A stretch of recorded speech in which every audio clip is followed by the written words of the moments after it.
zitakuwa bayana siri.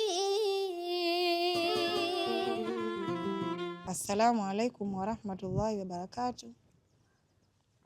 Jina langu naitwa Rukia Hamad Kasim, ni Amirati Tamsia mkoa wa Dodoma.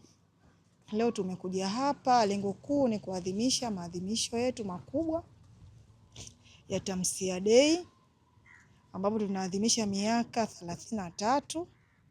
Kwa sisi upande wetu wa mkoa wetu wa Dodoma, tunayo sababu ya kujivunia. Kwanza hatuna budi kuwashukuru wale ambao walipambana kuhakikisha tunapata eneo hili kubwa katikati ya mji huu wa Dodoma. Vile vile hatuna budi kuwashukuru wazazi wa watoto au wa vijana wetu wa Kiislamu mkoa wa Dodoma, sambamba na walimu mbalimbali katika shule zetu zilizopo ndani ya mkoa wa Dodoma.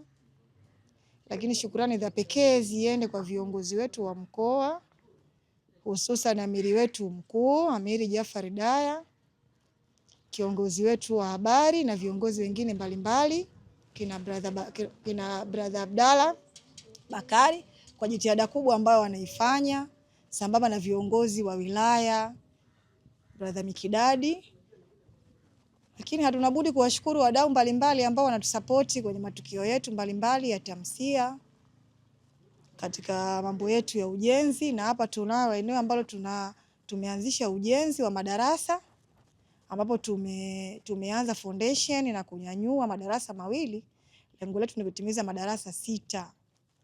Matumaini yetu ni kwamba wadau mbalimbali watajitokeza katika kusapoti jambo letu hili, ambapo tutafanikisha kwa namna moja au nyingine. Lakini tunahitaji zaidi michango mbalimbali ya tofali. Ukiwa na matofali, ukiwa na simenti, ukiwa na chochote kile, basi sisi Tamsia tunawaambia wadau mbalimbali mkaribie katika kituo chetu hichi ambacho kinapatikana maeneo ya Chidachi. Lakini kiu yetu kubwa na changamoto yetu kubwa tulionayo kwa sasa, licha ya kwamba ujenzi unaendelea, lakini tunapata changamoto kubwa sana upande wa maji. Vijana hapa wanasali, wenyeji wa hapa, wakazi wa hapa, ni msikiti wa pekee ambao upo karibu yao, wanaotumia kwenye ibada. Kwa hiyo wale ambao wanapenda kheri na wanatafuta kheri na wanajiwekea malengo mazuri huko wanakoenda, basi ni vyema au ni kitu kizuri sana kutusapoti na kuhakikisha kunapatikana kisima cha kudumu katika eneo letu, ili ujenzi uwe rahisi kwetu na ibada zifanyike kwa urahisi. Wa hadha, assalamu alaikum warahmatullahi wabarakatuh.